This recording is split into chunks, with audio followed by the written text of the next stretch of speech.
morning, church. Amen. Thank you, Mama Verve. Thank you, church. Thank you, Pastor Sean and leadership for allowing me to minister the word of God this morning. Amen. And those joining via Zoom, I think it's Susan and Mama B, right, Eric? Yeah. Welcome. Please continue to pray for those who are affected by COVID and those who've been in contact. I want to my message or title my message, The Power of Our Words. Amen?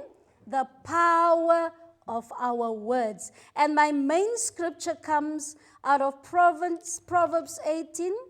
Proverbs 18 verse 21 will be my main scripture. It says, death and life are in the power of the tongue, and those who love it will eat its fruit. It's a harsh word. And I'm going to repeat it.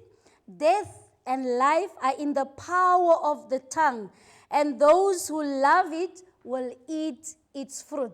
So, if you speak positive words, you will eat the fruit. If you speak negative words, you will eat the fruit. So you decide which fruits you are going to take. So, death and life is here in the power of the tongue. Amen? The power of our words are important. Amen? I've realized it over and over again this weekend. What I'm preaching to you is not a new message. We know the power of our words. We know Proverbs 18 verse 21. You know that we can use our words to bring sorrow or healing or hurt or discouragement or encouragement. Amen?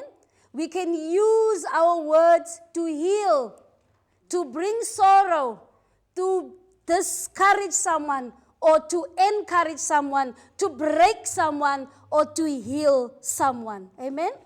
So there's different things that we can use with our words.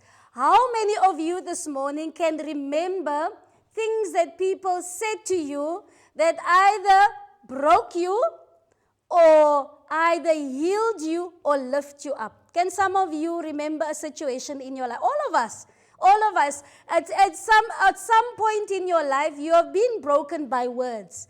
In some point of your life, you've been encouraged by somebody else and said, wow, what you did was amazing. Or somebody would say, or something bad, or say something distasteful to you, or somebody criticized you, or somebody complimented you.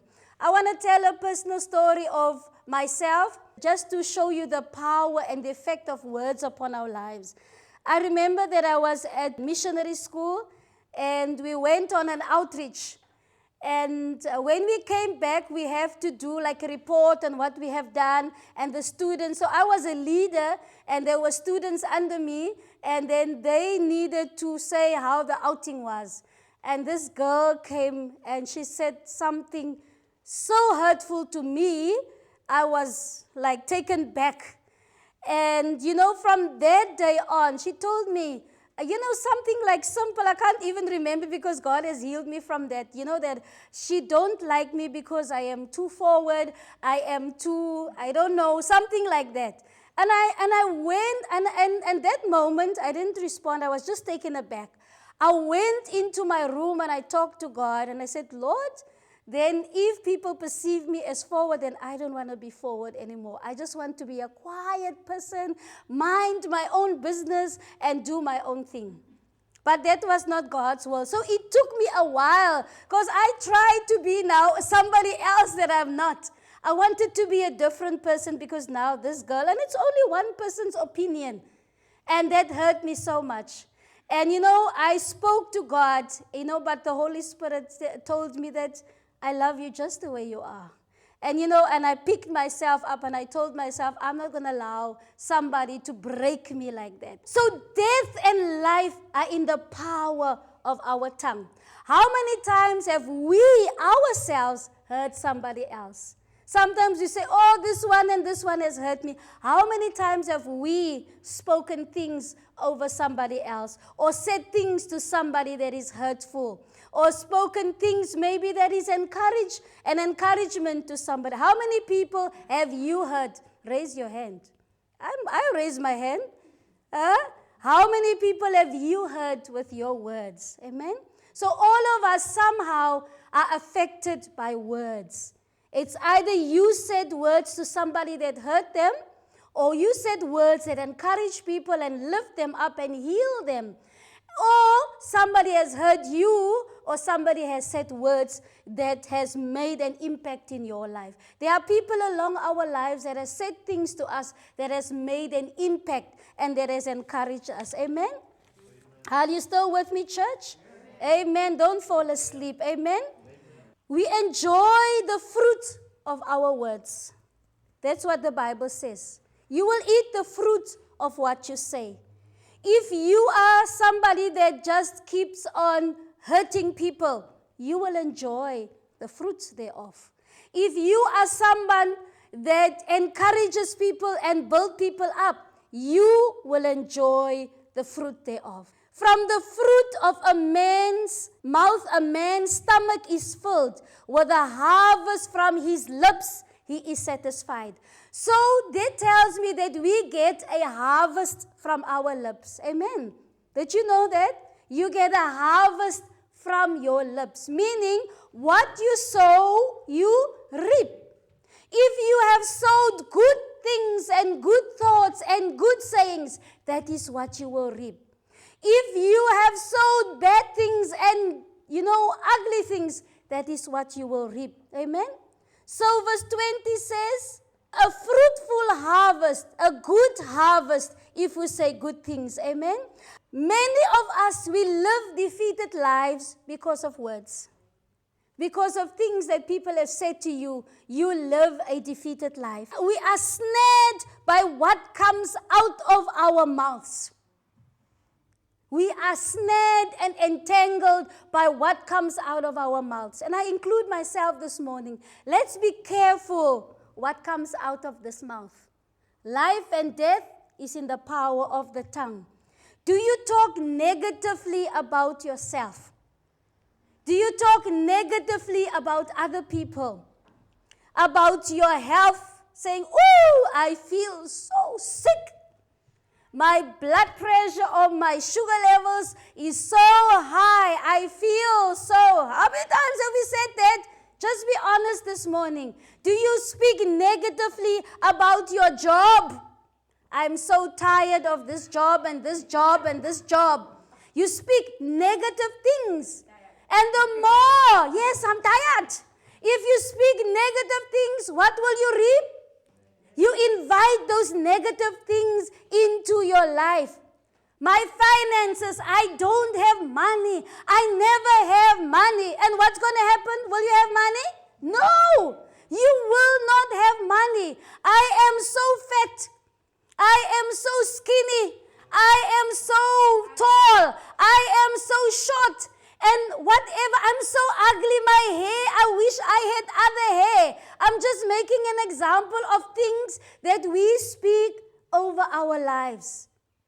Life and death in the power of the, tell your neighbor, life and death in the power of the tongue.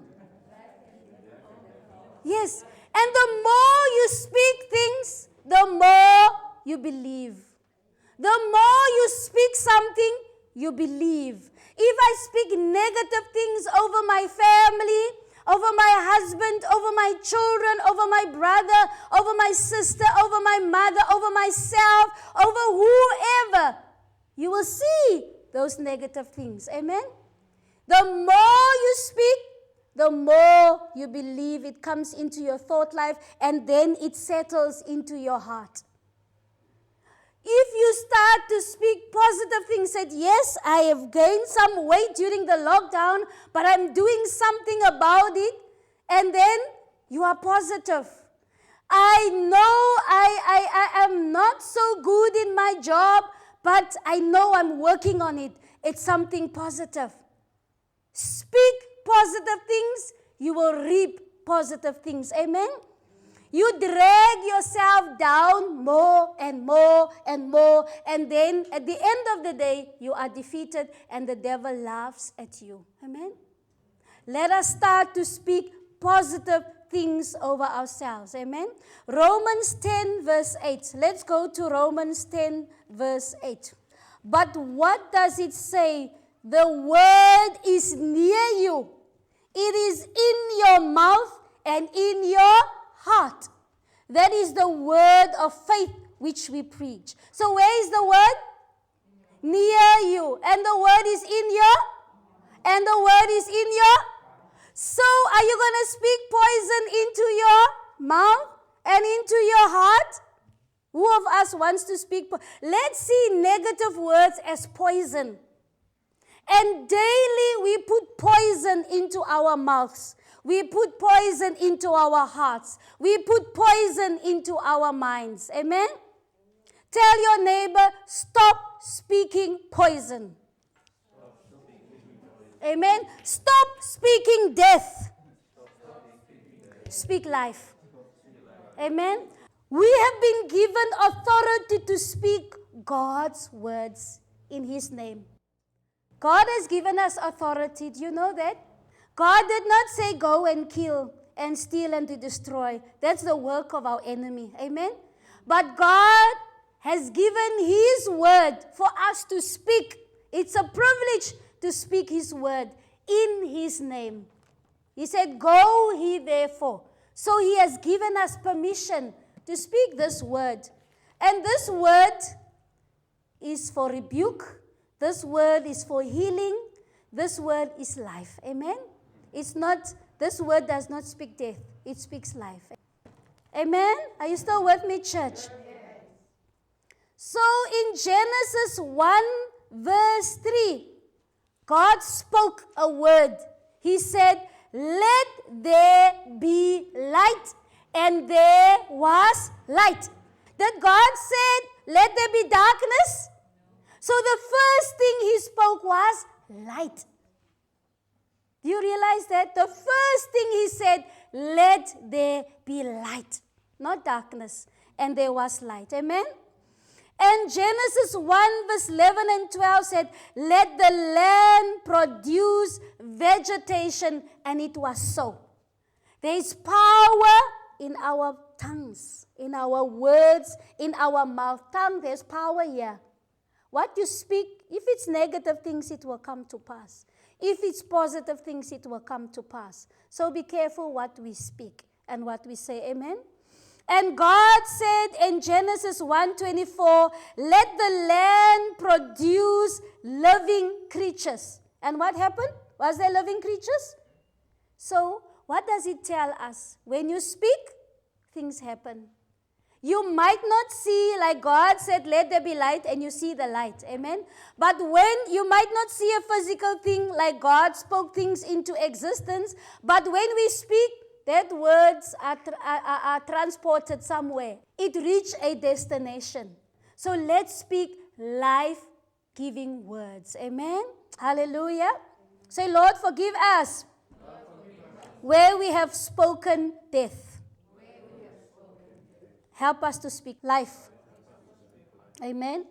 Let's go to Mark 1. Mark 1:42 says, let's read from verse 41. Jesus, moved with compassion, He stretched out His hand and touched him and said to him, I am willing, be cleansed. And as soon as he had spoken, immediately the leprosy left him and he was cleansed. He said to the man, be clean. And the man was clean. It's a word that was spoken in the atmosphere, and it happened. I want to give you another testimony of something that happened both to Tata Sean and myself this week without us knowing that we spoke to the same person on the same day. I spoke to a young lady. She used to serve God, and now she's just far away from God.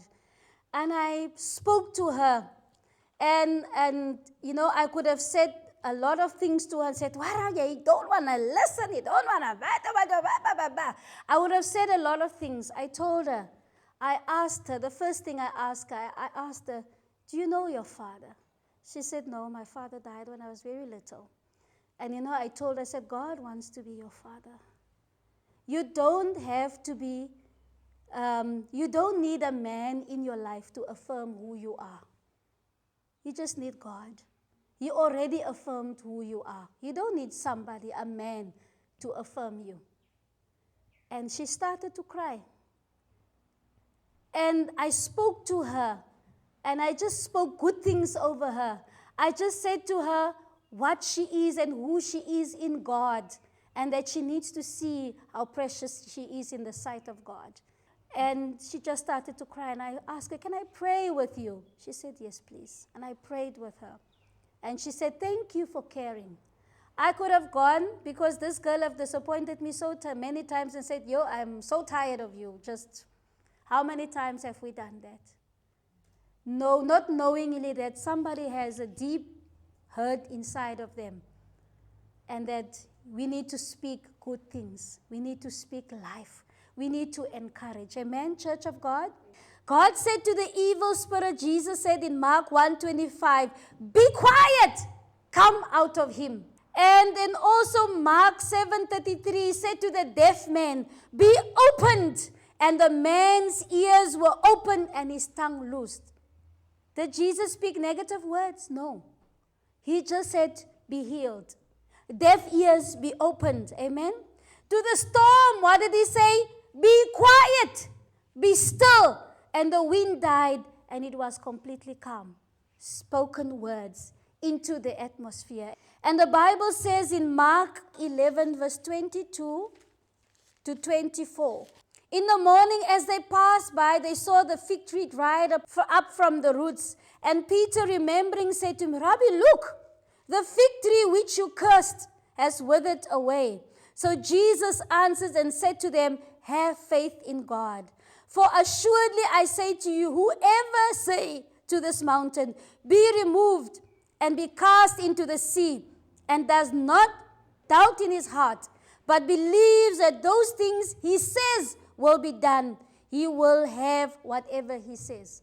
Listen to this part. He says, but believes that the things he says will be done. The things you say will be done. Amen? Good things. Speak it over your life. It will be done. The Bible says he will have whatever he says. This is what Jesus says.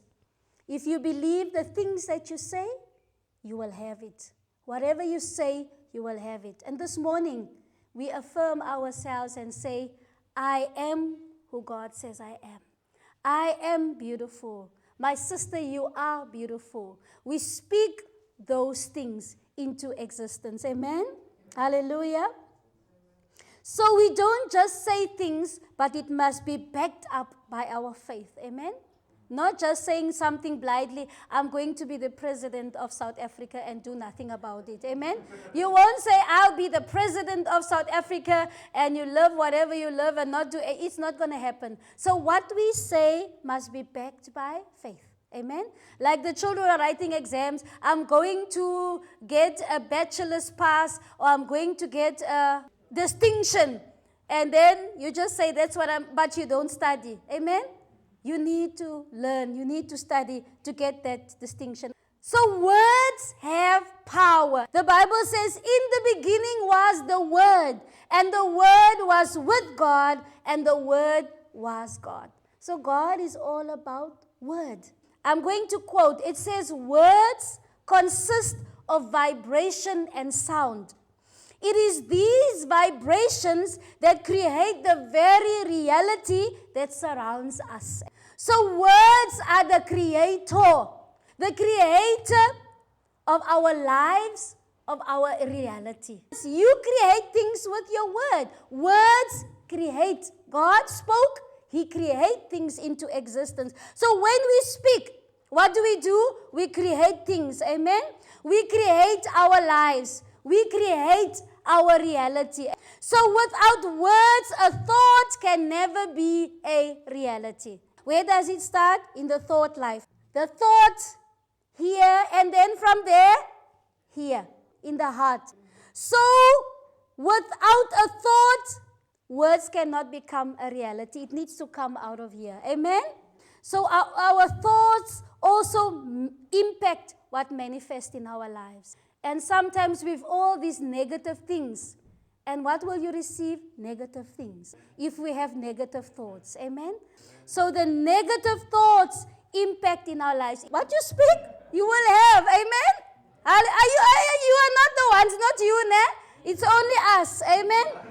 So what you speak impact and it manifests in your life. Amen? We need to have bold affirmations, positive daily affirmations, and speaking things over our lives. Amen? Hallelujah? So guys, if words are such a big thing, so why do we choose to misuse our most powerful asset? Because words is a powerful asset. If you are putting negative words out there, it becomes a reality. When you say something loud enough, many times, you start to believe it, right? You start to believe those things, amen? And then everybody else around you start to believe it. If you say to someone, you will amount to nothing, you are a failure, you are whatever, what happens? If you say it often, every day, the person will become that. The person will be a failure.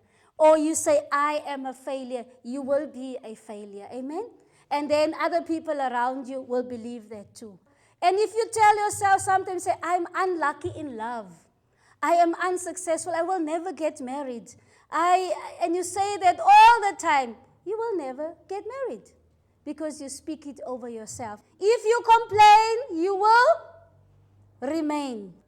So let us begin to speak our word consciously. Sometimes we have verbal diarrhea. We just speak without thinking. All of us, who has done that? Verbal diarrhea. Amen? You know what is diarrhea? Yes, verbal diarrhea. All of us. So let us learn to speak consciously. Amen? Slow to speak and slow to anger. So let us practice to speak positive things. Amen?